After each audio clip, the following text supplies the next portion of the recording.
الحمدللہ رب العالمین والصلاة والسلام علی رسولہ الکریم وعلی آلہ واصحابہ اجمعین اما بعد واعوذ باللہ من الشیطان الرجیم بسم اللہ الرحمن الرحیم شہر رمضان الذی انزل فیہ القرآن ھدی للناس وبینات من الھدی والفرقان بسم اللہ الرحمن الرحیم رب اشرح لی صدری ویسر لی امری واحلل عقدۃ من لسانی یفقہوا قولی۔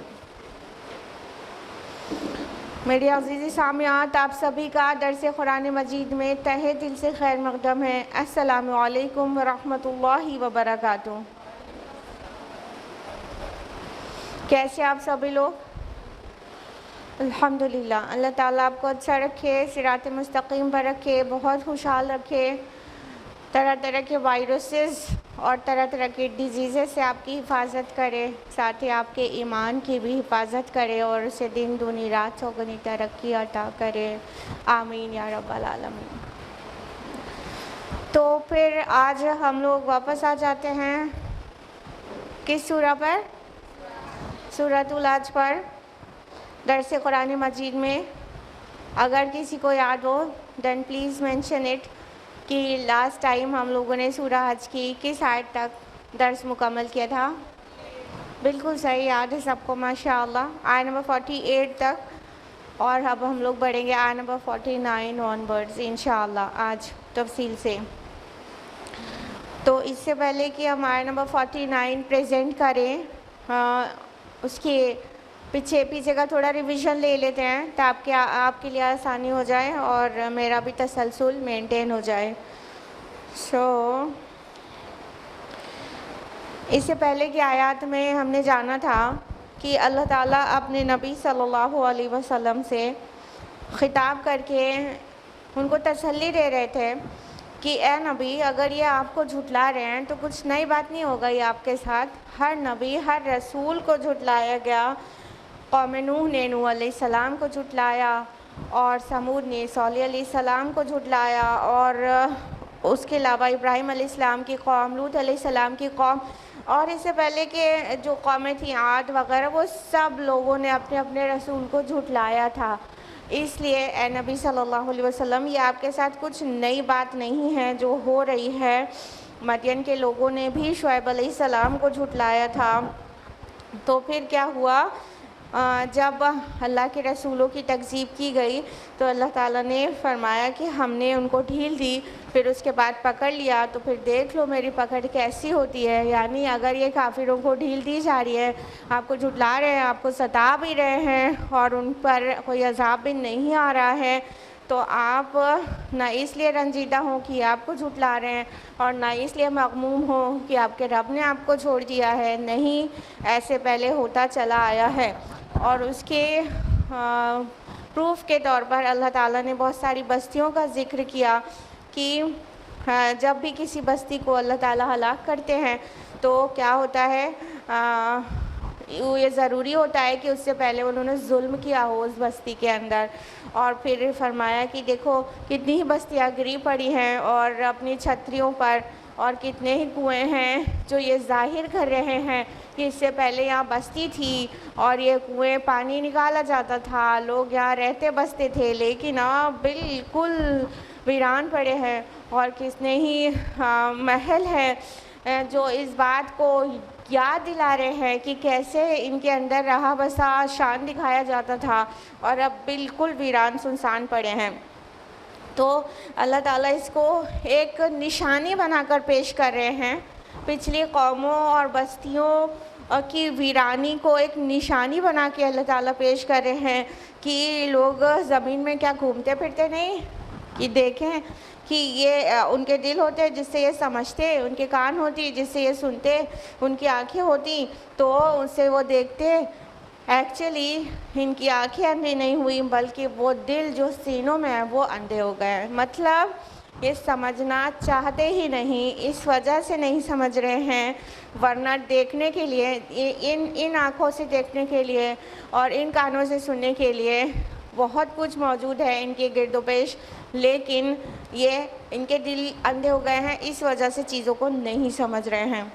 تو اللہ تعالیٰ آگے فرماتے ہیں کہ ہے نبی یہ لوگ عذاب کے بارے میں آپ سے جلدی مچا رہے ہیں، اور ان کو بتا دیجئے کہ اللہ اپنے وعدے کی ہرگز خلاف نہیں کرے گا، یعنی اللہ کا پلان ان کے اوپر عذاب لے کے آنے کا ہے تو وہ لے کر آئے گا، اور یہ ایسے خالی مولی بات نہیں کہی جاتی ہے کہ نبی کی تکذیب کرو گے تم پر عذاب آ جائے گا۔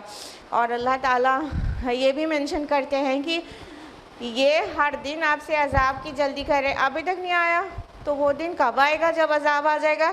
تو اللہ تعالیٰ اپنی مشیت کا ایک ہلکا سا ریفلیکشن دیتے ہیں کہ یہ کیوں روز ایک دن کو دن سمجھ رہے ہیں۔ اللہ تعالیٰ کا ایک دن 1000 برس کے برابر ہے، یعنی اس کی پلاننگ ہزار برس کی ہوتی ہے، یعنی ایک دن اللہ تعالیٰ پلان کرتا ہے تو تمہارا 1000 برس پلان ہو جاتا ہے۔ اور اللہ تعالیٰ نے فرمایا کہ کتنی بستیاں ایسی تھیں جو ظالم تھی، اور ہم نے انہیں پکڑ لیا، ہم نے انہیں پنش کیا، تو دیکھو ان کا انجام کیا ہوا۔ تو تم اپنی فکر کرو کہ تمہیں میری ہی طرف لوٹ کر آنا ہے، تم اپنا انتظام کرو، نبی کو چیلنج مت کرو۔ یہ ہے وہ کانٹیکسٹ جس کے آگے اب ہم لوگ جا رہے ہیں تفصیل سے جاننے۔ So, ayat number 49 is أعوذ بالله من الشيطان الرجيم بسم الله الرحمن الرحيم قل يا أيها الناس إنما أنا لكم نذير مبين۔ اے نبی صلی اللہ علیہ وسلم آپ انہیں بتا دیجئے، آپ اعلان کر دیجئے کہ میں تو تمہارے لیے صرف ایک واضح طور پر خبردار کر دینے والا ہوں۔ یعنی کانٹیکسٹ میں آ کے سمجھتے ہیں تو کیا سمجھ آ رہا ہے کہ اللہ تعالیٰ نبی صلی اللہ علیہ وسلم سے فرما رہے ہیں کہ ان سے کہہ دیجئے میں کوئی عذاب لے کے آنے والا شخص نہیں ہوں، میں تمہارے لیے عذاب کو فیصلہ نہیں کروں گا، میں تمہاری قسمتوں کا فیصلہ کرنے والا بنا کر اپوائنٹ ہی نہیں کیا گیا ہوں۔ میں کیا ہوں؟ ایک کلیئر وارنر۔ یعنی تم چاہو کہ اچھا جس عذاب کی آپ جلدی مچا رہے ہیں وہ آ کیوں نہیں جاتا، تو میں تم پر لے آؤں عذاب؟ ایسا نہیں ہے، میرا کام یہ ہے ہی نہیں کہ تمہاری قسمتوں کے فیصلے کروں۔ اللہ تعالیٰ اپنے نبی سے کہلوا رہے ہیں، کہہ دیجئے میرا رول تمہارے درمیان ایک کلیئر وارنر کا ہے، a giver of a clear warning۔ میں تم کو صرف ایک واضح طور پر خبردار کر دینے کے لیے اپوائنٹڈ ہوں، تم پر عذاب لے کے آنے کے لیے نہیں، تمہارا فائدہ یا نقصان کرنے کے لیے نہیں، تمہاری قسمتوں کے فیصلے کرنے کے لیے نہیں۔ میں کلیئر وارنر ہوں، میں نذیر ہوں، نذیر مبین۔ ٹھیک ہے، ہر نبی ہر رسول کی یہ صفت ہوتی ہے کہ وہ بشیر اور نذیر ہوتا ہے۔ بشیر معنی خوشخبری دینے والا، a giver of a glad tiding، اور Nazir means clear Warner. Clear تو مبین جب لگ جائے گا تب ہوگا، وارنر ہوتا ہے مطلب a giver of a warning۔ تو اللہ کے تمام نبی رسول ان صفات کے ساتھ آئے ہیں، تو اللہ تعالیٰ ان کو واضح کر رہے ہیں کہ اے نبی یہ آپ کو جو چیلنج کر رہے ہیں نا، آپ کو ستا رہے ہیں ایک طرح سے۔ اچھا تم کہتے ہو تم ہم پر ایمان نہیں لائے، آخرت پر ایمان نہیں لائے، اللہ کو ایک نہیں مانا، تو کیا ہوگا؟ تم پر آسمان سے عذاب آ جائے گا۔ دیکھو کوئی عذاب تو نہیں آیا، تو لے کر آؤ نا وہ عذاب۔ اس طرح سے مشرکین مکہ رسول اللہ صلی اللہ علیہ وسلم کو مینٹلی ٹارچر کرتے تھے۔ تو اللہ تعالیٰ بہت کوللی جواب سکھا رہے ہیں اپنے نبی کو، آپ کہہ دیجئے میرا کام یہ نہیں ہے کہ تم جتنا ہم کو مطلب ہم کو چیلنج کرو تو میں عذاب لے ہی آؤں، تم مجھے معجزات کے لیے چیلنج کرو، اچھا فلاں معجزہ دکھائیے، فلاں معجزہ دکھائیے، تو میں تمہیں معجزہ لا کے دکھا دوں؟ نہیں، میری پوزیشن ایک وارنر کی ہے، میں تمہیں ڈرا رہا ہوں، میں تمہیں وارن کر رہا ہوں، میں تمہیں آگاہ کر رہا ہوں، آگاہی دے رہا ہوں۔ اور جو نذیر مبین آیا ہے نا، تو عرب میں پہلے جو نذیر کے ساتھ ایک ورڈ اٹیچڈ تھا، وہ نذیر اریاں تھا، وہ ننگی وہ وارننگ دینے والا، ننگی آگاہی دینے والا۔ تو نذیر اریاں آپ کو پتہ ہوگا اس کانٹیکس میں کہ جب کوئی خطرہ ہوتا تھا تو اس میں فوراً اگر پوری قوم کو چونکانا ہوتا تھا، انہیں پورے سارے قبائل کو اراؤنڈ بستی کو مطلب ہوشیار کرنا ہوتا تھا، یعنی وارننگ دینا ہوتا تھا، تو ایک انسان پہاڑی پر پورا برہنہ مادر ذات برہنہ ہیڈ ٹو ٹو پورا نیکڈ ایک چڑھ جاتا تھا پہاڑی پر، اور وہاں کے ٹاپ پہ جا کے چلاتا تھا کہ اے لوگوں، مان لیجئے اسے وارن کرنا ہے کہ کوئی قوم جو ہے تم پر حملہ کرنے والی ہے، کوئی لشکر آ رہا ہے، تو وہ ایک دم اڑیاں جا کے وہاں کھڑا ہو کے آواز دیتا تھا، اے لوگوں فلاں قوم تم پر حملہ کرنے والی ہے وغیرہ وغیرہ. تو جو اڑیاں انسان کو دیکھتے تھے نا تو تھوڑے چوکنے ہو جاتے تھے اور اس کی بات کو سننے کے لیے اکٹھا ہو جاتے تھے. اس وارنر کو کہتے تھے نذیر اڑیاں، یعنی بالکل کھلا ننگا چونکانے والا اور آگاہی دینے والا. لیکن دیکھیے اس کانٹیکسٹ میں تھوڑا سا عرب کی ہسٹری پڑھیے تو بڑا مزہ آئے گا قرآن کو سمجھنے میں انشاءاللہ.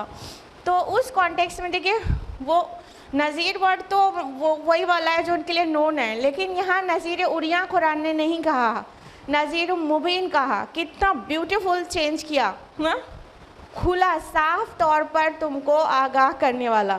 یہ نہیں کہا کہ ننگا آگاہ کرنے والا، یعنی جو ان کے کلچر کی مطلب گندگی تھی، جو ان کے کلچر کی گری ہوئی چیزیں تھیں یا اسلام کی پاک بازی کو سوٹ نہیں کرتی ہوئی چیزیں تھیں، وہ قرآن مجید میں وہ الفاظ نہیں لیے گئے. یعنی ان کے کلچر کی وہ چیزیں تو لی گئیں جس میں کوئی مسئلہ ہی نہیں ہے، وہ ورڈ اللہ تعالیٰ نے ان کو سمجھانے کے لیے استعمال کیا، لیکن اس کا آدھا ہٹا کے دوسرا ورڈ لے کر آئے اللہ پاک نذیر مبین ہو گیا، نذیر اڑیا نہیں نا. تو اللہ تعالیٰ اپنے نبی کو کیا کہتے ہیں؟ نذیر مبین، کھلی آگاہی دینے والا، صاف صاف کلیئر وارنر.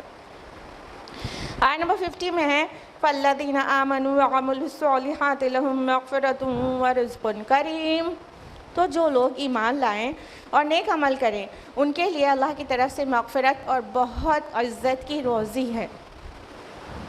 اب اللہ تعالیٰ فرما رہے ہیں کہ یہ جو ہمارے وارنر نے وارن کر دیا، پیغام کو پہنچا دیا، اس پر جو لوگ ایمان لائے اور نیک عمل کریں، یہی تو مین دعوت ہے اسلام کی. ایمان لے آؤ، بنیادی طور پر ایمانیات ثلاثہ، ٹھیک ہے، اللہ پر ایمان، آخرت پر ایمان، رسول پر ایمان. ایمان لے آؤ اور اعمال اچھے کرو، اپنے اعمال شائستہ کر لو، اور ان ایمان اور نیک اعمال جنہوں نے کر لیے تو اللہ تعالیٰ نے ان سے وعدہ کیا ہے کس چیز کا؟ لہم مغفرہ، ان کے لیے مغفرت ہے. یعنی ان سے کچھ کمیاں بھی ہوئی ہوں گی، ابھی بھی ہوتی ہوں گی، کوتاہیاں ہوئی ہوں گی، ابھی بھی ہوتی ہوں گی، پہلے کے تو بہت سارے گناہ ہوں گے، اللہ تعالیٰ سب کو معاف کر دے گا. اور ابھی بھی جو کرتے چلے جائیں گے، لائک چھوٹے چھوٹے گناہ ہو جاتے ہیں، ان کو اللہ تعالیٰ معاف کر دے گا. کہنے کا مطلب درگزر کر لے گا، چشم پوشی کرے گا ان سے. اور کیا وعدہ کہ رزق کریم، اور بڑے عزت کی روزی کا وعدہ ہے، رزق کریم کا وعدہ ہے. رزق کریم سے کیا مراد ہے؟ ٹھیک ہے، ایک رزق ہوتا ہے کوئی بھی پروویژن اللہ تعالیٰ جو عطا کرتے ہیں، ٹھیک ہے. دوسرا رزق کریم کہیں کہیں پر کہا گیا ہے. اس کا کیا مطلب ہوتا ہے؟ دیکھیے جانور ہوتے ہیں ہم لوگ کے گھر میں، ہاں، ہم ان کو چارہ کیسے دیتے ہیں؟ اٹھا کے پتیاں زمین پہ ڈال دیا اور بکری نے کھا لیا. اسے کچھ انسلٹنگ فیل نہیں ہوتا، کیسا ہے یہ زمین پہ ڈال کے دے رہا، ہاں، عزت سے پلیٹ میں سجا کے نہیں دے رہا، ان کو کچھ انسلٹنگ فیل نہیں ہوتا.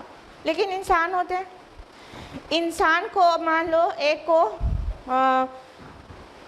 مان لیجئے اس کی ارننگ ہی ہے، ٹھیک ہے، یا اس کے کوئی تحفہ ہے یا اس کے اوپر احسان کرے.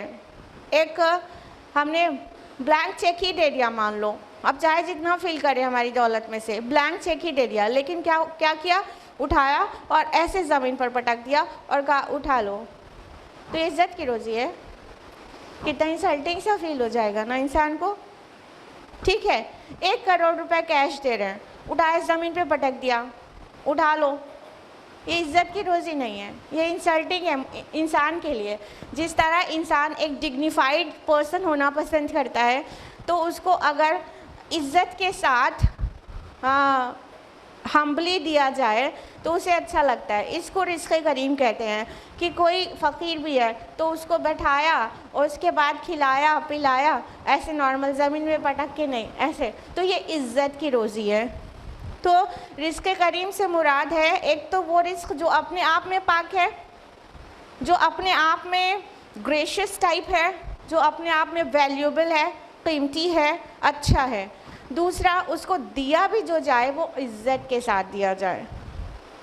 تو جنت میں نہ صرف اچھا قیمتی رزق ملے گا بلکہ بہت عزت کے ساتھ ملے گا. جب فرشتے سلام سلام کہہ کے دائیں بائیں سے آئیں گے اور ادب سے ٹرے لے کر آپ کا ویلکم کریں گے اور آپ کو بٹھائیں گے اور جھک جھک کے ادب سے کھلائیں گے, تو وہ ہوگا رزق کریم. اللہ تعالیٰ ہمیں بھی ان میں سے بنائے جن کو اللہ تعالیٰ اتنی عزت سے کھلائے گا. ایسی شان ہوگی جنت میں, ایسا امان ہوگا, ایسی سلامتی کی ہر طرف سے دعائیں ہوگی, پاک پاک مخلوق کی طرف سے وہ ہوں گے فرشتے. تو وہ جب اتنے آبرو کے ساتھ ڈگنیفائڈ کمپنسیشن دیا جائے گا, اس کو قرآن رزق کریم سے تعبیر کرتا ہے کہ دی جانے والی چیز بھی اچھی اور جس وے میں دی جا رہی ہے وہ بھی اعلیٰ. تو اگر ہمارے اندر ڈگنیٹی ہے اور ہم چاہتے ہیں کہ آبرو اور عزت کے ساتھ دیا جائے, تو وہ جگہ تو صرف جنت ہے. اس کے اپوزٹ میں جو دوسری جگہ ہے جہنم, اس میں کیا ہونے والا ہے کہ جب بھوک سے ایک دم انسان تڑپے گا, پیاس سے ایک دم بے قرار ہوگا, تو اس کو تھوہر زقوم کا درخت کھانے کو دیا جائے گا بے عزتی کے ساتھ, ٹیز کرتے ہوئے. ٹیز کیا کرتے ہوئے؟ کیا تمہارے پاس وارنرز نہیں آئے تھے؟ کیا تمہارے پاس اللہ کے نبی نہیں آئے تھے جو تمہیں بتاتے کیا کرنا ہے کیا نہیں کرنا ہے؟ تو پھر بے عزتی سہ کے انسان کہے گا نا, ہاں آئے تو تھے لیکن ہم نے جھٹلایا اور اپنے نفس کی پیروی کی. تو وہ رزق کریم ہے, زقوم کا درخت جو ذلت کے ساتھ دیا جائے گا, کھولتا ہوا پانی جو بادل نخواستہ پینا پڑ جائے گا اور جو پیے گا اس کا پورا آنتیں گل کے نکل جائیں گی. یہ رزق کریم نہیں ہے. رزق کریم وہ ہے جو جنت میں اللہ تعالیٰ نے رکھا ہے. اللہ تعالیٰ تو چاہتے ہیں سب لوگ مان جائیں بات اور سب کو رزق کریم ملے, اسی لیے تو کتابیں بھیجیں اور نذیر بھیجے, بشیر بھیجے, یعنی رسولوں کو بھیجا. اللہ تعالیٰ چاہتے ہیں سب لوگ بچا لیں اپنے کو, لیکن یہ ہمارا اور آپ کا ظرف ہے کہ ہم رزق کریم چاہتے ہیں جنت میں یا ہم ذلت چاہتے ہیں جہنم میں. یہ ہمارا اور آپ کا اپنا چوائس ہے نا, تو ابھی طے کریے کیا کرنا ہے. آیت نمبر 51 ہے وَالَّذِينَ سَعُوا فِي آيَاتِنَا مُعَاجِزِينَ أُولَٰئِكَ أَصْحَابُ الْجَحِيمِ. اور جو لوگ ہماری آیات کو نیچا دکھانے کی تگ و دو کرتے ہیں وہی ہیں جو جہنم والے ہیں. اب وہ اس کا سائملٹینیس کنٹراسٹ آ گیا کہ جو ہماری آیات کو نیچا دکھانے کی کوشش کرتے ہیں, ذرا ذرا سی کوشش نہیں, سعی کرتے ہیں, دوڑ بھاگ کرتے ہیں, تو وہی لوگ ہیں جو جہنم والے ہیں اور وہاں رزق کریم نہیں ہوگا. آیات کو نیچا دکھانے کی کوشش سے کیا مراد ہے؟ مان لیجئے قرآن کی تعلیمات ہیں, تو قرآن کی جو ایک جو سورتوں کی ایک یونٹ ہے وہ آیت ہے, نشانی ہے. تو ان قرآن کی تعلیمات اور قرآن کے احکام کے خلاف اپنی عقلیں لگانا, اپنی زبانیں چلانا, اپنی کوششیں کرنا, چاہے فلسفیکلی, چاہے وہ کنٹری میں اس قانون سازی کے تحت, چاہے کورٹ میں قانون کے تحت, کہیں سے بھی, یہ سب جو ہے اللہ تعالیٰ کی آیات کے خلاف سعی کرنا ہے. چاہے ہم اپنی عقلوں کی وجہ سے کریں, گفتگو میں کریں, چاہے ہم بازاروں میں کریں, چاہے کورٹ کچہری میں کریں, اور یا پورے ملک کا قانون میں کریں, کیسے بھی یہ اللہ کی آیات کو نیچا دکھانے کی کوشش ہے.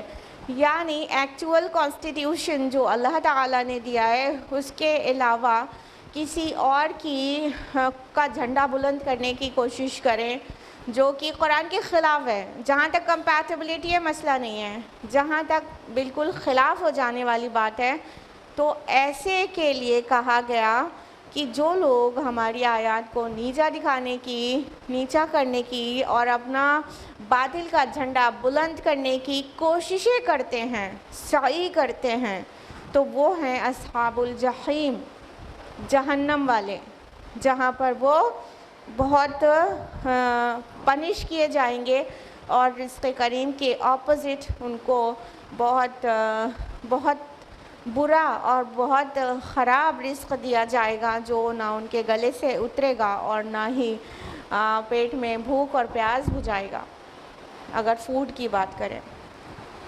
آیت نمبر 52, وَمَا أَرْسَلْنَا مِن قَبْلِكَ مِن رَّسُولٍ وَلَا نَبِيٍّ إِلَّا إِذَا تَمَنَّىٰ أَلْقَى الشَّيْطَانُ فِي أُمْنِيَّتِهِ, اور ہم نے نہیں بھیجا ہے آپ سے پہلے کوئی بھی رسول اور نہ کوئی نبی مگر یہ کہ جب اس نے کوئی خیال باندھا تو شیطان نے اس کے خیال میں خلل اندازی کی.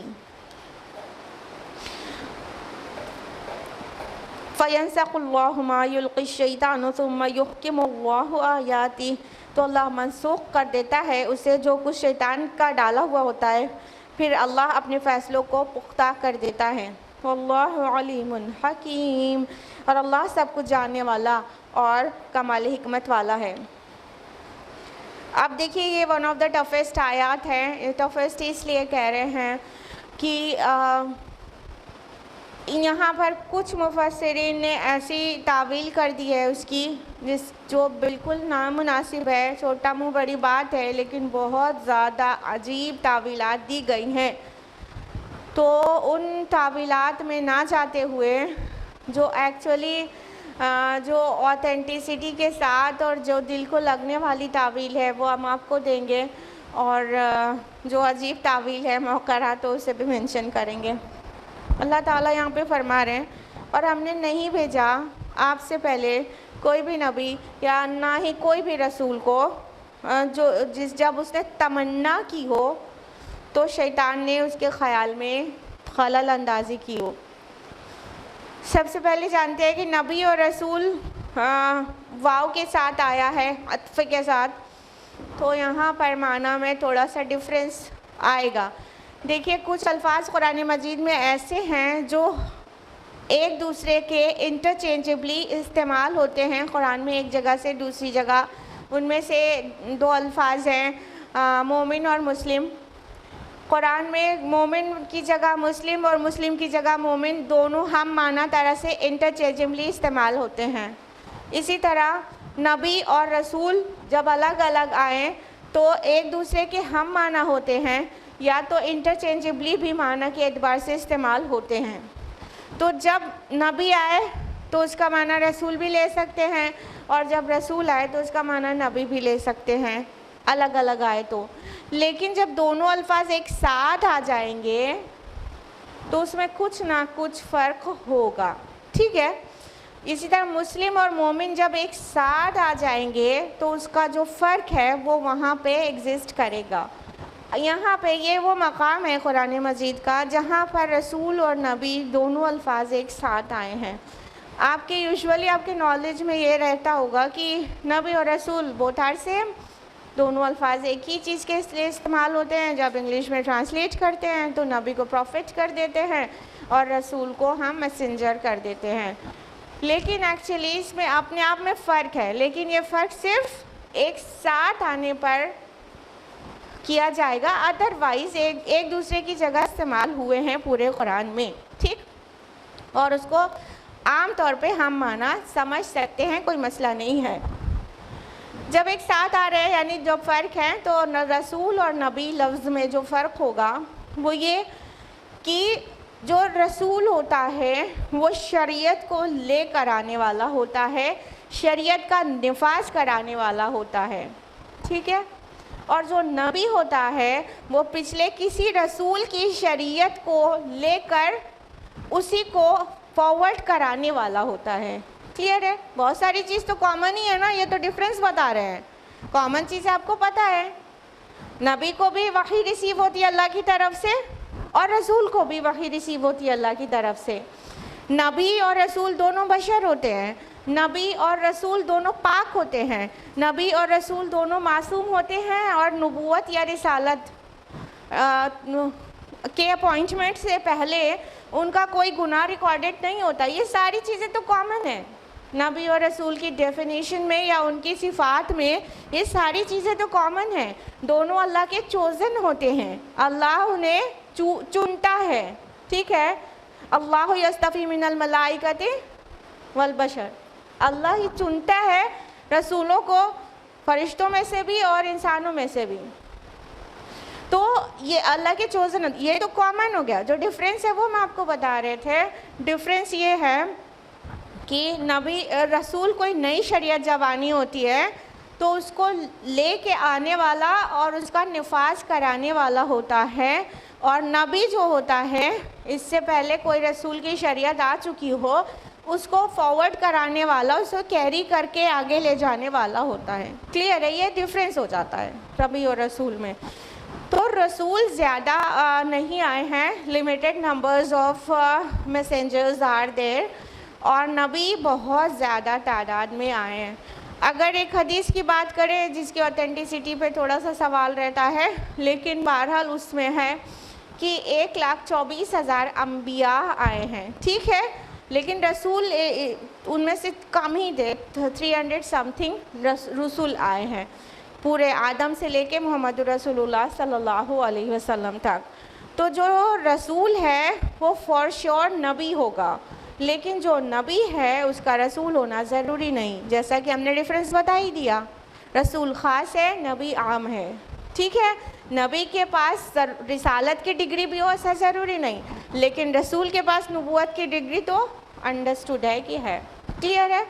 تو یہاں پر نبی اور رسول دونوں کو الگ سے ایڈریس کیا گیا۔ تو کہنے کا مطلب یہ کہ کوئی بھی نبی، جب نبی کہہ دیں گے تو رسول، تو وہ رسول اپنے آپ اس میں شامل ہو ہی جائے گا کہ کوئی بھی نبی تک بھی اللہ نے نہیں بھیجا، رسول بھی نہیں اور نبی بھی نہیں، یعنی کوئی نبی تک بھی ایسا نہیں بھیجا کہ جب اس نے تمنا کی ہو تو شیطان نے اپنی ملاوٹ کی کوشش نہ کی ہو۔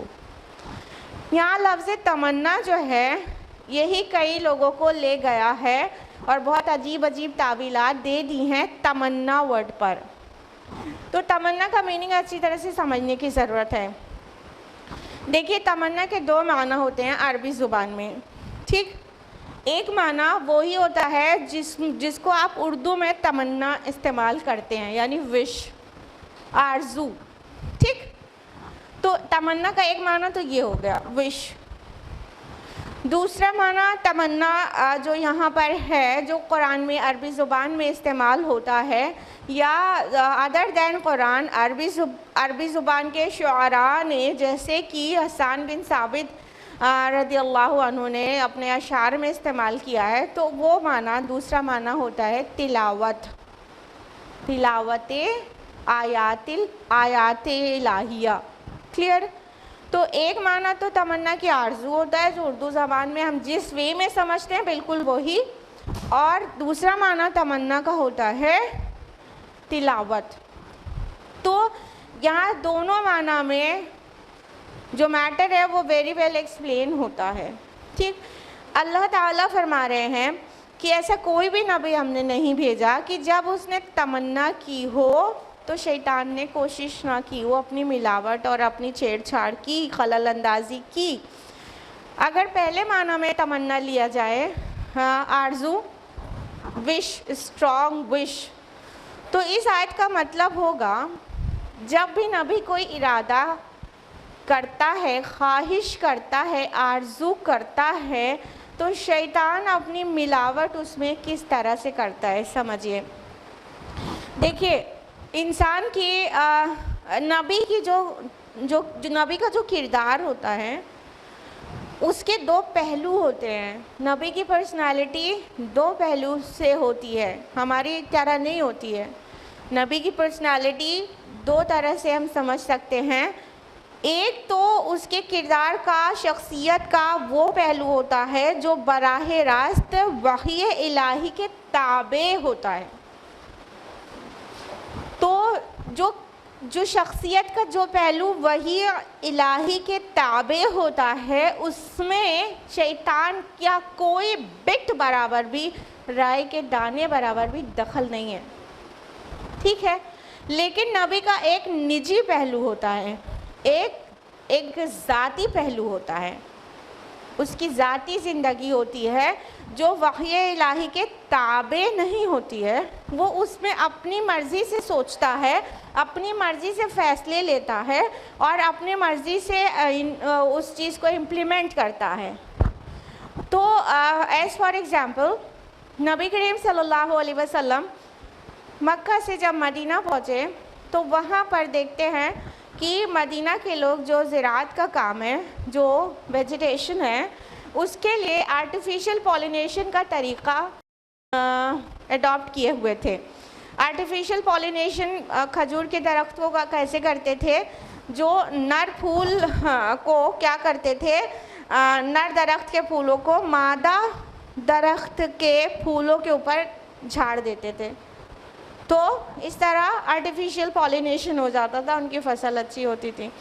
نبی صلی اللہ علیہ وسلم چونکہ مکہ سے تعلق رکھتے تھے، ان کا یہ آپ کو پتہ ہے کہ مکہ میں کھیتی باڑی تو تھی نہیں، آج بھی نہیں ہے، وہ پورا ایک دم پوری طرح سے ڈرائی ریجن ہے. تو وہاں پر ان کو اس چیز کا ایکسپیرینس نہیں تھا. تو نبی صلی اللہ علیہ وسلم نے مدینہ کے لوگوں کو کہا کہ اگر تم ایسا نہ کیا کرو تو شاید زیادہ اچھا رہے. تو اب چونکہ نبی کی بات تھی، وداؤٹ اینی ڈاؤٹ فٹافٹ مان لیا گیا، ٹھیک ہے. لیکن کیا ہوا؟ جب فصل ہوئی تو پچھلے سالوں سے کم ہوئی.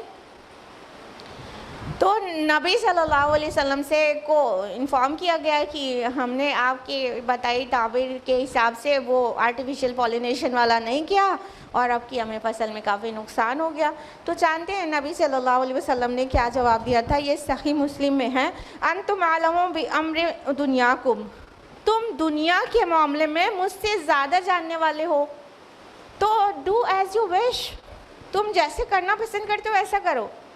یعنی یہ نبی کے یہ بات جو سجیسٹ کر دی تھی وہ نبی کے پرسنل جو کردار ہے، پرسنل کیریکٹر اور پرسنالٹی ہے، اس کا ایک سجیشن تھا کہ تم ایسا شاید نہ کرو تو زیادہ بہتر ہوگا.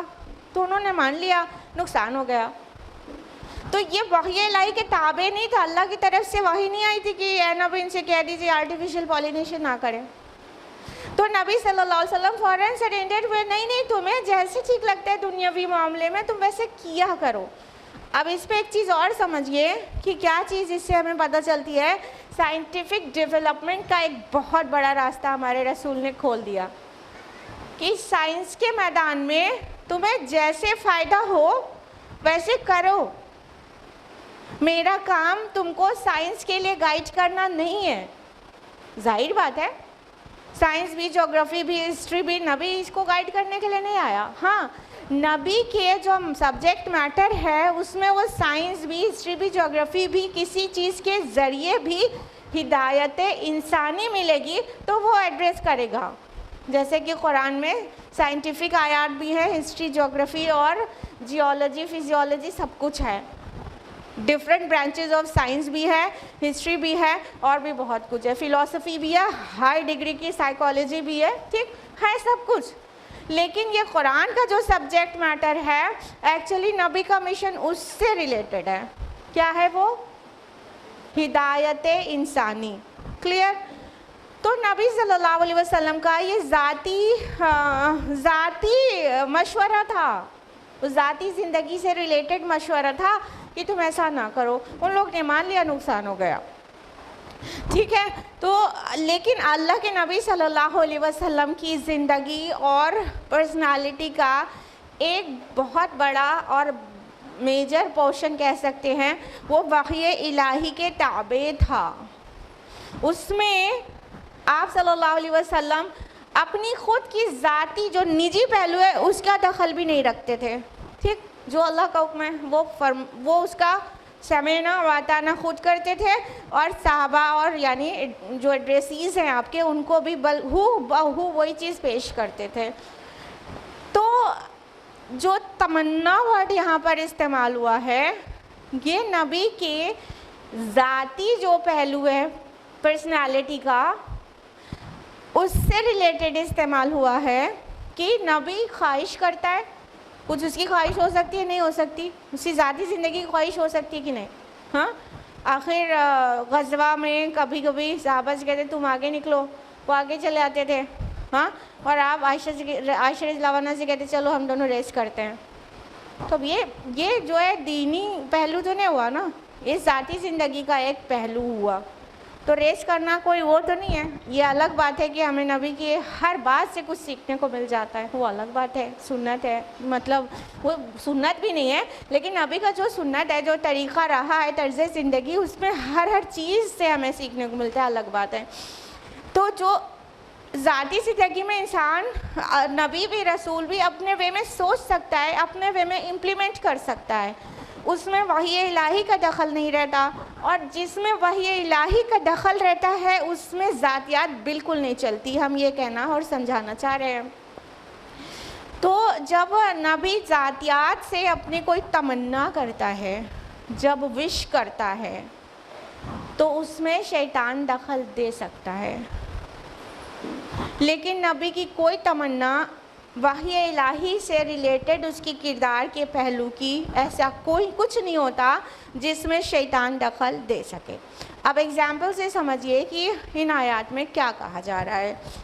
کہا جا رہا ہے کہ ایسا کوئی نبی یا رسول ہم نے نہیں بھیجا جس نے کبھی کوئی تمنا کی ہو اور شیطان نے اس میں دخل اندازی کی کوشش نہ کی ہو. اب ایگزامپل لیتے ہیں یہ ذاتی تمنا کے متعلق. مان لیجئے کہ نبی صلی اللہ علیہ وسلم کی دلی تمنا تھی کہ نہیں کہ آپ کے چچا ایمان لے آئیں. کون سے چچا؟ ابو طالب. ٹھیک ہے، مینلی، ورنہ تو سبھی رشتہ داروں کو پیش کیا تھا انہوں نے اللہ کے دین کی دعوت. ہاں ابو لہب کو بھی کیا تھا اور بقیہ جو ان کے اقربا تھے ان کو سب سے پہلے پیش کیا تھا. جب سورہ شعراء کی آیت نازل ہوئی تھی وَأَنذِرْ عَشِيرَتَكَ الْأَقْرَبِينَ، تو آپ نے سب کو بلا کے، پہلے رشتہ داروں کو بلا کے پیش کیا تھا نا. ان میں ابو جہل بھی تھا، ابو لہب بھی تھا. تو لیکن آپ کی دلی خواہش یہ تھی کہ کم از کم اتنا سپورٹر جو ہے میرا اسلام کے لیے، اتنا میرا سہارا بنا، پشت پناہی کر رہا ہے جو انسان، یعنی ابو طالب، وہ ایمان بھی لے آئے. دلی تمنا تھی کہ نہیں تھی؟ اب نبی کی یہ تمنا تھی لیکن وہ ایمان نہیں لا رہے تھے. تو نبی تو یہ تمنا کر رہا تھا ایمان لے آئے، لیکن جب وہ پیش کر رہے تھے تو شیطان کیا دخل ڈال رہا تھا؟ باہری شیطان، اندرونی شیطان. کیا مرتے مرتے ایمان لاؤ گے؟ اپنے آبا و اجداد کے دین کو چھوڑ دو گے؟ اے ابو طالب، یہ تم کیا کر رہے ہو؟ یہ باہری شیطان کہتے تھے نہیں کہتے تھے کہ ابو طالب کیا تم اپنے آبا و اجداد کے دین کو چھوڑ دو گے ایک دم لاسٹ میں؟ یعنی جب آخری مرض الموت بھی تھا، جب بھی نبی صلی اللہ علیہ وسلم کوشش کر رہے تھے نا، اس ٹائم تک کوشش کی کسی طرح یہ ایمان لے آئیں، لیکن نہیں لا رہے. لیکن شیطان کیا کہہ رہا تھا؟ ابو طالب اتنے پرانے اپنے آبا و اجداد کے دین کو چھوڑ رہے ہو. تو نہیں لا رہے تھے. اب کیا ہو گیا؟ شیطان دخل ڈال رہا ہے نا.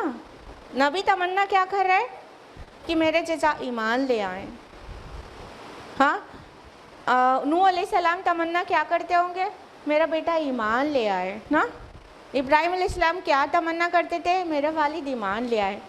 ہر نبی تمنا کرتا ہے، لیکن ادھر تینوں ہی کیسز میں شیطان نے کیا کیا؟ روکا، دخل ڈالا. ہاں تو ایسی جو تمنا جب نبی کرتا ہے تو شیطان اس کے خیال میں خلل اندازی کرتا ہے. اب تمنا کو دوسرے معنی میں لیں، تلاوت میں، قرات میں. ٹھیک ہے، تو تلاوت کے معنی میں لیں گے تو جب نبی تلاوت کرتا ہے اللہ کی کتاب کی، اور اپنے نبی کی بات کریں تو قرآن مجید کی، تو کیا ہوتا ہے؟ نبی قرات کر رہا ہے، تلاوت کر رہا ہے، لیکن لوگ جو ہیں کیا کر رہے ہیں؟ اس کو مان نہیں رہے ہیں، جس کی وجہ سے بظاہر کیا محسوس ہو رہا ہے؟ وہ سیناریو کو بھی لے کے چلیں. اس وقت کا جو ہسٹوریکل بیک گراؤنڈ تھا جو کانٹیکسٹ ہے وہ کیا ہے؟ 13 سال ہو گئے. یہ سورہ حج ہے نا, یا تو اینڈ آف دا مکی پیریڈ میں نازل ہوئی ہے یا تو سفر میں بھی اور وہاں پہنچنے میں, یعنی یہ مطلب بالکل ہجرت کے اراؤنڈ نازل ہوئی ہے نا. یعنی 13 سال ہو گیا ہے مکہ میں اسٹرائیو کرتے ہوئے, اور لوگ مان کر نہیں دے رہے ہیں. 13 سال سے جس مشقت شاقہ کا سامنا ہے اس کا ریزلٹنٹ تو یہ ہونا چاہیے تھا کہ پورا مکہ ایمان لے آئے, اور جو سچائی ہے اس کے اندر اس کا ریزلٹنٹ بھی ہونا چاہیے تھا کہ وہ سچائی ثابت ہو جائے, سوسائٹی میں بھی اسٹیبلش ہو جائے. ریکوائرمنٹ یہ تھی. لیکن کیا ہوا؟ بظاہر کیا ہو رہا ہے یہ دیکھیے. یہ مت سوچئے کہ ایسا ہی ہو گیا, کیونکہ اگلے فیو ایئرز میں تو پورا سین ہی بدلنے والا ہے نا. اگلے 8 سال کے بعد تو مکہ بھی فتح ہو جانے والا ہے اور مدینہ میں پہنچتے ہی ایک ریاست قائم ہو جانے والی ہے. یہ دن ابھی نہیں دکھ رہا ہے انسانوں کو, رائٹ؟ تو کیا دکھ رہا ہے؟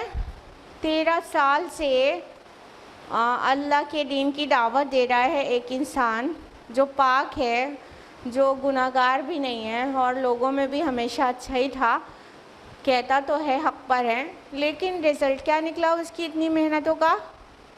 مکہ کے چند لوگ ایمان لائے ہیں اور باقی سب انکار پر تلے ہوئے ہیں.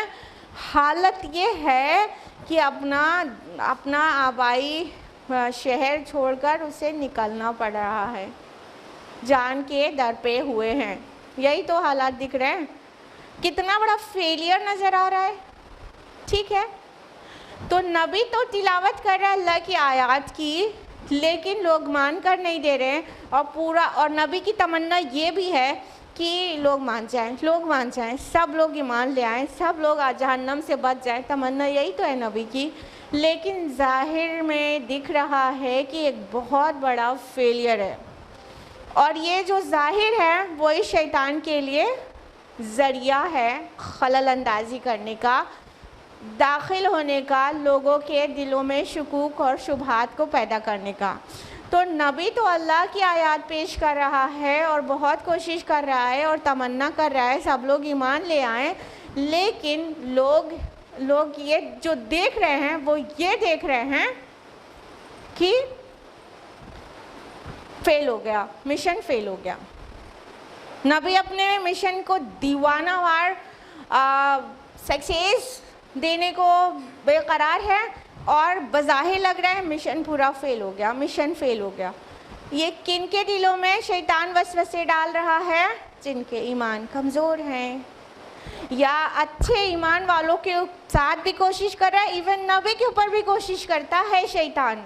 کام نہیں چلتا وہ الگ بات ہے, لیکن چھوڑتا نہیں ہے. ٹھیک, تو وہ مشن کو سکسیس دینا نبی کی تمنا ہے, اور مشن تو فیل ہو گیا, یہ شیطان کی خلل اندازی ہے.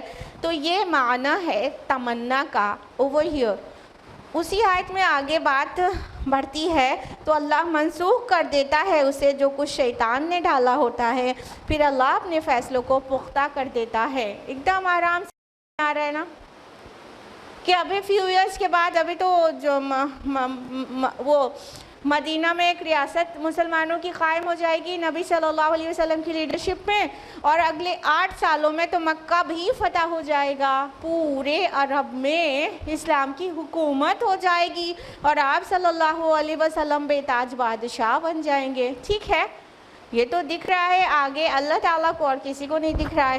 یعنی وہ دن جب آ جائے گا تو یہ منسوخ ہو جائے گی یہ غلط فہمیاں جو دماغ میں شیطان ڈالنے کی کوشش کر رہا ہے. فیل ہو گیا, محمد کا مشن تو فیل ہو گیا صلی اللہ علیہ وسلم. تو اللہ نے فرمایا, تو اللہ منسوخ کر دیتا ہے اسے جو کچھ شیطان نے ڈالا ہوتا ہے, پھر اللہ اپنے فیصلوں کو پختہ کر دیتا ہے. ثم یحکم اللہ آیاتہ, اپنی آیات کو پختہ کر دیتا ہے. واللہ علیم حکیم, اور اللہ سب کچھ جاننے والا کمال حکمت والا ہے, بے شک و شبہ. یعنی یہ جو کچھ ہوا ہے نبی کی تمنا, پھر اس پر سے شیطان کا دخل, پھر اللہ کا فیصلہ, یہ سب کچھ بے مطلب نہیں ہو گیا. ہم کو نہیں دکھ رہا تھا آگے کیا ہونے والا ہے, اللہ العلیم ہے. اور یہ جو کچھ ہوا الٹپ نہیں ہوا، اللہ الحکیم ہے۔ اگلی آیات میں آپ کو واضح بھی ہو جائے گا کہ یہ کیوں کیا، اللہ پاک نے ایسا کیوں ہوتا ہے۔ آیت نمبر 53، لِيَجْعَلَ مَا يُلْقِي الشَّيْطَانُ فِتْنَةً لِلَّذِينَ فِي قُلُوبِهِم مَّرَضٌ وَالْقَاسِيَةِ قُلُوبُهُمْ، تاکہ وہ شیطان کی طرف سے کی گئی آمیزش کو فتنہ بنا دے ان لوگوں کے لیے جن کے دلوں میں مرض ہو اور جن کے دل سخت ہو چکے ہوں۔ وَإِنَّ الظَّالِمِينَ لَفِي شِقَاقٍ بَعِيدٍ، اور یقیناً ظالم لوگ مخالفت اور دشمنی میں بہت دور جا چکے ہیں۔ یعنی نبی کا تمنا کرنا اور شیطان کی اپنی خلل اندازی دونوں ہی چیز ایسے نہیں ہو گئی، یہ اللہ کی حکمت اور مشیت کا ایک حصہ تھی۔ اب دیکھیے اس آیت میں رانگ ڈوئرز کے لیے اللہ کی کیا حکمت تھی وہ واضح کیا گیا، تاکہ وہ شیطان سے کی طرف سے کی گئی آمیزش کو فتنہ بنا دے۔ کن لوگوں کے لیے؟ جن کے دلوں میں نفاق کا مرض ہے۔ یعنی جب ہارڈشپس آتی ہے اور کچھ کنفیوژنس آتے ہیں اور کچھ خطرات آتے ہیں اور فیوچر کچھ نظر نہیں آ رہا ہوتا، یہ سارا سینیریو، یہ ساری سچویشن جن کے دل میں روگ ہے نفاق کا، یعنی جو دکھاوٹی مسلم ہیں اور پختہ ایمان والے نہیں ہیں، ان کی قلعی کو کھول دیتا ہے۔ یہ سنو کوز یس نا، ساری ہارڈشپس اور مشکلیں اور خطرات یہ جو دکھا رہے ہیں ہم ایمان لے آئے، وہ لوگ اور جو کمزور ایمان کے ہیں ان کی ریالٹی کو کھول کے رکھ دیتا ہے۔ It opens up every thing of the hearts نا، تو کیا ہوتا ہے؟ کلیئر ہو جاتا ہے کہ کس کو ایکچولی بھروسہ ہی نہیں ہے اللہ تعالیٰ پہ، کس کو نبی کے وعدوں پر بھروسہ ہی نہیں ہے اور کس کو بھروسہ ہے، وہ اگلی آیت میں ایڈریس کیا گیا ہے۔ تو جس کو بھروسہ ہی نہیں ہے اللہ اور رسول پر، جس کو نبی صلی اللہ علیہ وسلم کی وعدوں پہ شک ہو گیا ظاہر کو دیکھ کے، یہ کہ ابھی کوئی کہا تو جا رہا ہے کہ اللہ کی مدد اور تائید نبی کے ساتھ ہے اور کچھ دکھ ہی نہیں رہا، یہاں تک کہ نبی کو اس شہر سے بچنے کے لیے، ان کے شر سے بچنے کے لیے شہر چھوڑنا پڑ رہا ہے جہاں پر خانہ کعبہ بھی ہے، اس کو چھوڑنا پڑ رہا ہے۔ بظاہر تو بڑی ڈیفیٹ لگ رہا ہے، معاذ اللہ ثم معاذ اللہ، لیکن یہ ڈیفیٹ نہیں ہے۔ ایمان والوں کو کبھی ایسی فیلنگ نہیں آتی، یعنی مشکل وقت میں بھی وہ فارم ہوتے ہیں اپنے ایمان میں۔ کن کی قلعی کھل کے سامنے آ جاتی ہے؟ منافقین کی۔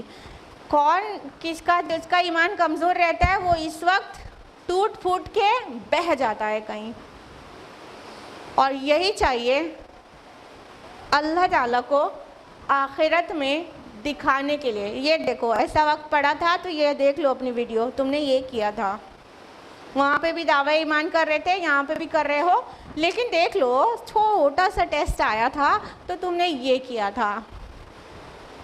آج کی ماڈرن ڈے اصطلاح میں اگر بولیں تو کہے کہ وہ ویڈیو پوری دکھا دیا جائے، اور اگر یہ دن آیا ہی نہیں ہوتا تو وہ ویڈیو اویلیبل نہیں رہتی نا۔ صرف اچھے حالات رہیں تو مومن اور منافق سب لوگ ملے رہیں اور پتہ ہی نہ چلے کہ ایمان کس کا سچا اور کس کا جھوٹا ہے۔ کہنے کا مطلب یہ ہرگز نہیں ہے کہ وہ جو مکی اصحاب تھے ان میں سے کوئی منافق تھا، بالکل نہیں، بالکل نہیں، لیکن ہم آپ کو اگزامپل دے رہے ہیں کہ ریالٹی یہ ہوتی ہے کہ جب ٹف ٹائم آتا ہے تو وہ والا اگزامپل اٹھا کے لیا، اس کا مطلب یہ نہیں ہے۔ مکی اصحاب سب پختہ ایمان والے تھے، ٹھیک ہے، لیکن باہر کے جو لوگ تھے وہ تو فتنہ کر رہے تھے نا۔ ارے تم کہتے ہو اللہ کی مدد اور اس کی تائید تمہارے ساتھ ہے، تو اس کے بعد بھی تم یہ جوتیاں پٹخاتے پھرتے ہو یہ مکہ میں، اور کوئی تمہاری سن کر بھی نہیں دیتا، کیسے اللہ کی مدد تمہارے ساتھ ہے؟ یہ سب تانے سننے پڑتے تھے، جس سے کیا ہوتا تھا، کوئی اور بھی ایمان لانے کی سوچ رہا ہے تو کنفیوز ہو جاتا تھا۔ ہاں، تو اب وہ جو تیسرا دیکھ رہا ہے اس کا ٹیسٹ ہو گیا نا، رسول پر ایمان لانا ہے تو لاؤ، ہول ہارٹیڈلی لاؤ، لیکن ذرا سا تیسرے نے بہکا دیا تو تم بہک بھی گئے نا. تو یہ بہت لوگوں کے لیے آزمائش کا ذریعہ بن جاتا تھا. تو اللہ تعالیٰ اس کو واضح کر رہے ہیں کہ جب بھی ایسا ہوتا ہے، نبی کوئی تمنا کرتا ہے پھر شیطان اپنی خلل اندازی کر دیتا ہے، تو ایکچولی یہ اس لیے ہوتا ہے کہ جن کے دلوں میں مرض ہے وہ کھل کر باہر آ جائے، اور ان کے دل ایکچولی سخت ہو چکے ہیں. ایکچولی وہ مسلمانوں کے اور رسول کے فیور کرنے والے لوگ نہیں، بلکہ وہ اسلام دشمنی میں بہت پکے اور بہت دور جا چکے ہیں. تو شیطان اس طرح سے ایسے مواقع پر اچک لیتا ہے چیزوں کو. شیطان جانتا رہتا ہے کہ ایکچولی اسے ایک اچھا سا بہانہ مل گیا ہے، لیکن جس کو بہکاتا ہے وہ بہکاوے میں آ جاتا ہے. ایک بہت بڑا ڈسیو کرنے والا ان کو ڈسیو کر دیتا ہے، دھوکہ دے دیتا ہے. آیت نمبر 54 وَلِيَعْلَمَ الَّذِينَ أُوتُوا الْعِلْمَ أَنَّهُ الْحَقُّ مِنْ رَبِّكَ، اور یہ اس لیے بھی کہ وہ جان جائیں جنہیں علم دیا گیا ہو کہ یقیناً یہ حق ہے آپ کے رب کی طرف سے. فَيُؤْمِنُوا بِهِ وَتُخْبِتَ لَهُ قُلُوبُهُمْ، تو وہ اس پر ایمان لے آئیں اور اس کے دل اس کے آگے جھک جائیں. وَإِنَّ اللَّهَ لَهَادِ الَّذِينَ آمَنُوا إِلَىٰ صِرَاطٍ مُسْتَقِيمٍ، اور یقیناً اللہ اہل ایمان کو سیدھے راستے کی طرف ہدایت دینے والا ہے. اب دیکھیے بچے ہوئے لوگ ہوئے، یعنی اس سچویشن کا نیکوکاروں پر آنے کا کیا مقصد تھا؟ ٹھیک ہے، ہم نے بتایا یہ جو سچویشن آ رہی ہے، یہ جو ایسے الٹپ نہیں آ گئی، اس کا نیکوکاروں پر یہ اثر ہوتا ہے کہ وہ اپنے ایمان میں اور ڈیپن ہو جاتے ہیں، اور ایمان ان کا پختہ ہو جاتا ہے. فرمایا کہ اس لیے بھی کہ وہ جان جائیں جنہیں علم دیا گیا یقیناً یہ حق ہے آپ کے رب کی طرف سے. یعنی یہ جتنی ہارڈشپس آتی ہے، ایسا ہوتا ہے نا، آپ نے کبھی محسوس کیا ضرور ہوگا اپنے اندر یا سامنے والے کے اندر، کہ ایمان والے جو پختہ ایمان والے ہوتے ہیں وہ کیا کرتے ہیں، جب ہارڈشپس آتی ہے یا کوئی اور بہکانے کے لیے آ جاتا ہے تو ایک اندر سے ایک دوسرا ہی جوش نکل کے باہر آ جاتا ہے. نہیں، ہم تو ایسا نہیں مان کے دینے والے، میرا اللہ بہت کافی ہے ہمارے لیے. آتے ہیں نا ایک ٹف ٹائم، گھر میں کوئی بیمار ہے، یا رزق نہیں، اب تھوڑا ان امپلائمنٹ ہے، یا کوئی بھی ایشو آ گیا. ابھی بہت دن سے شیطان بھی لگا ہوا تھا، اندر والا بھی، کہیں کسی نے کچھ کر دیا ہے، کہیں کسی نے رزق باندھ دیا ہے، تو فلاں بابا کے پاس جا. اندر سے تو فیلنگ نہیں آ رہی تھی فلاں بابا کے پاس چلے جاؤ، لیکن کہیں سے کچھ ہو گیا ہے، طبیعت صحیح نہیں ہو رہی ہے، یا تو پھر رزق میں تنگی ہے تو اتنے دن سے جھیل رہی ہو. اب باہری شیطان آیا، اس نے کہا تمہیں سمجھ نہیں آ رہا ہے، ایسے ہاتھ پہ ہاتھ رکھ کے بیٹھے رہو گی تو کیسے کام چلے گا. جاؤ، وہ فلاں عالم ہیں، وہ بہت پہنچے ہوئے ہیں، بہت بڑے بابا ہیں، ایسا ہے ویسا ہے، ان سے جاؤ، ان سے رزق باندھ دیا گیا ہے، اس کو کھلواؤ. پھر وہ تعویذ دیں گے، گنڈے دیں گے، اور ایمان کا اِنَّا لِلَّهِ وَإِنَّا إِلَيْهِ رَاجِعُونَ ہو جائے گا نا. تو ٹف تو پھر جو ایمان والا ہوتا ہے نا، جانتے ہیں، جو شیطان ایسے لگ تو رہا تھا کہ کیا معاملہ ہے، شیطان کوشش تو کر رہا تھا، لیکن جب باہر والے شیطان نے فردر کوشش کی تو کیا ہوا کہ اللہ کی قسم اس بابا کے پاس زندگی بھر نہیں بڑھ جائے گا، مر جائے میرا بچہ لیکن ایمان سلامت رہے. ہو جاتا ہے نا ایمان والوں کا ایمان اور پختہ. اب یہ ہلکا سا ایسے ویسے ہو رہا تھا، بعد میں اور پختہ ہو جاتا ہے. جو سچے ایمان والے ہوتے ہیں نا، وہ ٹف ٹائم میں، آزمائش کے ٹائم میں اپنے ایمان کو اور اسٹرینتھن کر لیتے ہیں اور کہتے ہیں ہمیں اللہ پہ یقین ہے، اللہ کی مدد سچی ہے اور وہ آگے رہے گی. تو دیکھا، اب یہ ویڈیو بن گئی، اب یہ ویڈیو دکھائی جائے گی. ایمان والے کا ایمان ثابت ہوگا کہ اس نے ٹف ٹائم میں بھی شیطان کی ملاوٹ، باہری شیطان، اندرونی شیطان، سب کو کاٹ کے اپنے رب پہ توکل کیا تھا. یہ دکھائی جائے گی. اب وہ جنت کا ڈیزرور بنے گا نا. تو ایسے ہی الٹپ نہیں ہوتی کوئی بھی چیز. تو ایسے ہی صحابہ کو جب تانے جتنے زیادہ سننے ملتے تھے نا، تو سورہ احزاب میں ہے کہ ان کی تسلیم و رضا میں اور اضافہ ہو جاتا تھا، یا جب انہیں اور خوف دلایا جاتا تھا، ارے تم ڈرو ڈرو، تم پر اتنا بڑا لشکر جرار حملہ کرنے کو ہے، تو وہ کہتے تھے ہمارا اللہ بہت کافی ہے، اور ہم جی کر بھی کیا کریں گے، اگرچہ اسلام کی سربلندی نہ ہوئی ہمارے لیے تو موت احد الحسنین ہے، دو بھلائیوں میں سے ایک بھلائی ہے۔ تو ان کے ایمان اور تسلیم و رضا میں اور اضافہ ہو جاتا تھا، یہ اللہ تعالیٰ کہتے ہیں سورہ احزاب میں۔ تو جب ایسی سچویشنز آتی ہیں نا تو ایمان والوں کے ایمان اور پختہ ہو جاتے ہیں، اور منافقین کے نفاق کھل کے آ جاتے ہیں، دودھ کا دودھ پانی کا پانی ہو جاتا ہے، اور روز آخرت وہی دلائل بنیں گے۔ اللہ تعالیٰ تو العلیم ہے، الخبیر ہے، وہ جانتا ہے، وہ چاہے، اور وہ القادر بھی ہے، قادر مطلق، وہ چاہے تو اپنے علم پر فیصلے سنا دے آخرت میں، لیکن ایسا نہیں ہے۔ انسان اللہ کے فیصلے کو بھی چیلنج کر دے گا کہ آپ نے مطلب مجھے جہنم میں، آپ کی مرضی سے میں جہنم میں جا رہا ہوں، وہ اس دن وہ بھی کہہ دے گا۔ تو اللہ تعالیٰ روز آخرت پورا اس کو ڈے آف ججمنٹ ایسے ہی نہیں کہتے، اس دن فیصلہ ہوگا جیسے عدالتوں میں فیصلے ہوتے ہیں، گواہیاں لی اور دی جائیں گی اور ثبوت براہین پیش کیے جائیں گے۔ تو یہ ہمارے اور آپ کے لیے جو ٹیسٹ اینڈ ٹرائلز آتے ہیں نا، یہ سارے ثبوت ہیں، صرف یہ پوری زندگی ہماری براہین ہیں، یہ ایویڈنسز ہیں ہمارے جنت پہنچنے کے لیے یا جہنم پہنچنے کے لیے۔ تو یہ جو ساری ویڈیوز بن رہی ہیں نا، ہم پر جو ٹرائلز آ رہے ہیں، شیطان چھیڑ ڈالتا ہے، اندر کا شیطان باہر کا شیطان، تو اگر ہم ایمان والے ہیں تو چیک کریں کہ ہمارا ایمان اور پختہ ہو جانا چاہیے ایٹ دیٹ ٹائم۔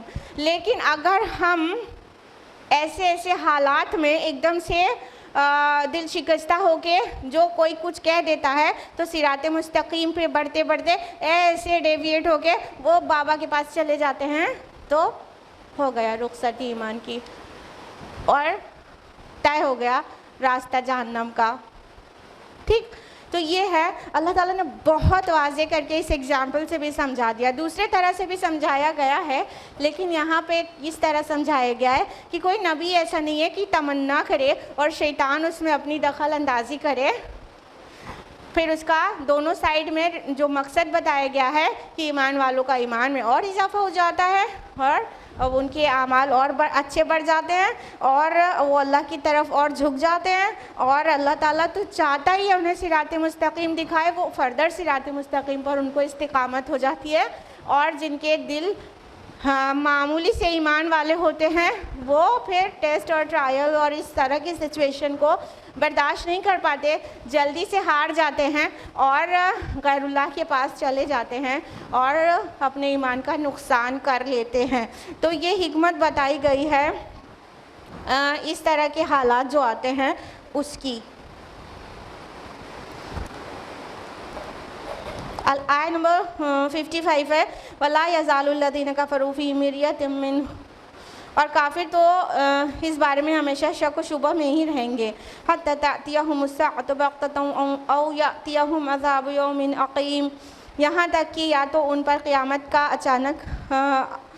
قیامت اچانک آ دھمکے یا ان پر 5 دن کے عذاب ان پر مسلط ہو جائے۔